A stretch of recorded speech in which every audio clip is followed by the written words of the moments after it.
कोई नहीं जो मुझे संभाले।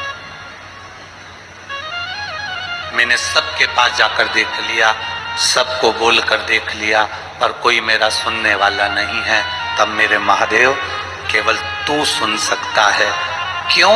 क्योंकि ब्रह्मा ब्रह्म लोक में है, भगवान विष्णु वैकुंठ लोक में है, और तू मृत्यु लोक में पृथ्वी पर है। जो मेरे पास में है वो मेरी सुनेगा जरूर, इसलिए तू सुन ले। जब तू सुनेगा तो मुझे किसी से कहने की जरूरत है।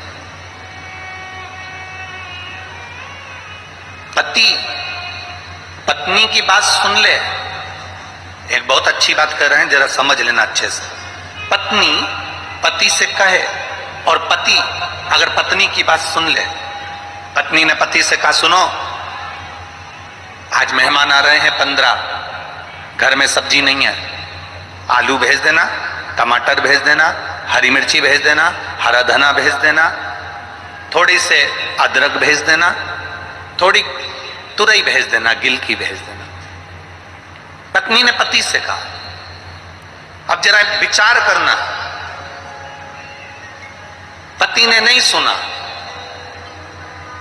पति ने सब्जी भेजी नहीं। घर में 15 मेहमान आ रहे हैं, सब्जी नहीं भेजी, तो पत्नी क्या करेगी? जम के बोलिए, करेगी क्या? वो तुरंत अपने पड़ोसी से कहेगी, अपने रिश्तेदारों से कहेगी, कोई घर में आया होगा उससे कहेगी, कोई नौकर से कहेगी, कोई चाकर से कहेगी, जाओ ना थोड़ी सी सब्जी ला दो, हमारे घर में मेहमान आए।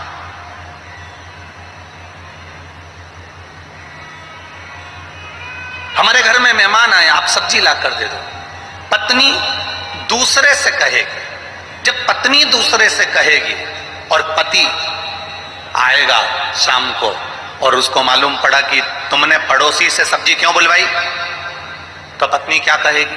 बोलो जम के, मैंने आपसे कहा था कि नहीं कहा था कि 15 मेहमान घर में आ रहे हैं, सब्जी भेज देना, तो तूने पड़ोसी से सब्जी क्यों बुलवाई?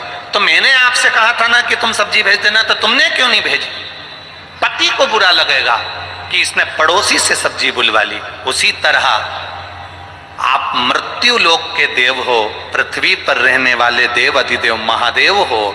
अगर हम आपसे कहेंगे और आप नहीं सुनोगे और दूसरे से कहेंगे तो फिर आपको बुरा लगेगा। इसलिए हम किसी से नहीं कहते मेरे महादेव, केवल आपसे कहते हैं। आप सुनो, आपसे कहेंगे, किसी और से नहीं।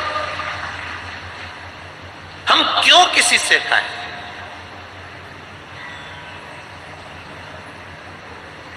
जो चोर को कुबेर बना सकता है वो हमारी नहीं सुन सकता।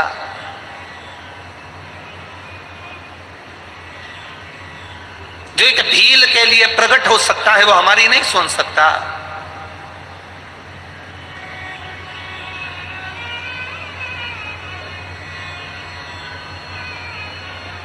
हम क्यों किसी से कहें? हम क्यों किसी के द्वार पर जाएं? हम तो केवल तेरा भजन करते हैं, तेरा स्मरण करते हैं और तेरे बल पर जीते हैं। हमें दूसरे से कोई मतलब है ही नहीं।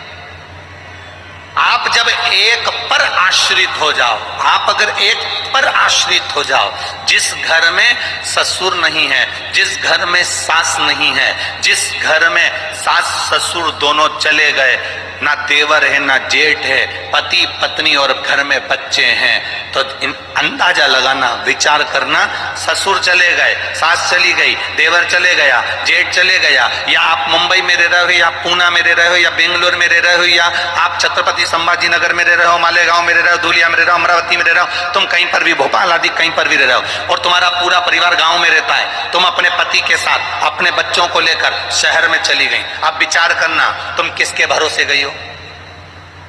पति के भरोसे गई कि नहीं गई कि मेरा पति है वो हम लोगों को पाल लेगा, मेरा पति है बच्चों को अच्छी एजुकेशन दे देगा, मेरा पति है मेरे लिए भोजन की व्यवस्था कर देगा, मेरा पति है रुकने की व्यवस्था कर देगा, मेरा पति है घर में सारी व्यवस्था हो जाएगी। जब भगवान माँ के गर्भ से बच्चा बच्चे को जन्म देता है, बच्चा अंदर दोनों मुष्टिकाएं बांध कर रहता है और भगवान से कहता है मैं तेरे भरोसे रहूंगा, तेरे विश्वास पर रहूंगा। तब भगवान अंदर संकल्प देकर भेजते हैं, तू चिंता मत करना, तू अगर मेरे भरोसे पर आ रहा है। जैसे पत्नी पति के भरोसे पर मुंबई चली गई, पत्नी पति के भरोसे पर बेंगलोर चली गई, पत्नी पति के भरोसे पर फ्लैट में चली गई, मकान में चली गई। अब किराया पति देगा, बच्चों को पढ़ाएगा पति, रखेगा पति, संभालेगा पति, दवाई पति कराएगा। तो भगवान कहता है कि जैसे फ्लैट में पति पत्नी को लेकर जाता है तो संभालता वो है।